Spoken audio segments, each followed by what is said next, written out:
ఆసిఫాబాద్ జిల్లా కాగజ్ నగర్ పట్టణ పోలీస్ స్టేషన్లో ఏర్పాటు చేసిన కమాండ్ కంట్రోల్ రూమ్ ను కాగజ్ నగర్ ఎమ్మెల్యే కోనేరు కోనప్ప ప్రారంభించారు. కేసులు ఛేదించడంలో నేరాల నియంత్రణకు సీసీ కెమెరాలు ఎంతో దోహదపడతాయని ఎమ్మెల్యే తెలిపారు. పోలీసులు ప్రజల మధ్య సత్సంబంధాలను పెంపొందించి పోలీస్ శాఖ ప్రతిష్ట పెంచేందుకు కమాండ్ కంట్రోల్ సెంటర్ ఉపయోగపడుతుందని అన్నారు.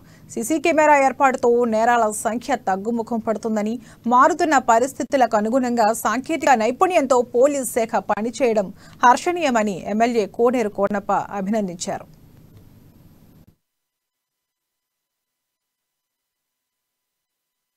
ఎటువంటి ఇబ్బంది లేకుండా ప్రశాంతంగా కొనసాగుతోంది. పటిష్టంగా ఈనాడు పోలీస్ వ్యవస్థని ఈ ప్రభుత్వం ఏర్పాటు చేసుకోవడం జరిగింది.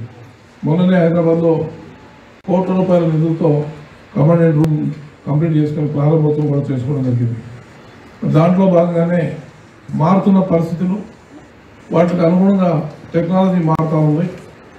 మరి నేరం చేసిన వాళ్ళని ఎట్టి పరిస్థితుల్లో వదిలిపెట్టకూడదనే ఉద్దేశంతో సీసీ కెమెరాల ద్వారా మరి పట్టుకోవడం అనేది చాలా సులభతరమైంది. ఈరోజు మరి 24 గంటలు పనిచేసి సీసీ కెమెరాలు ఏర్పాటు చేసుకోవడంతో నేరం చేసేవాళ్ళు కూడా మరి నేరం చేయాలంటే భయపడేటువంటి పరిస్థితి మనం ఈనాడు వ్యవస్థ ఏర్పాటు చేసుకోవడం జరిగింది. చాలా సంతోషం. మాకు ఇన్ని డిఎస్పీ గారు 100 కెమెరాలు పెట్టామని చెప్పి చెప్తా ఉన్నారు. ఇప్పుడు నేను కూడా చూసాను.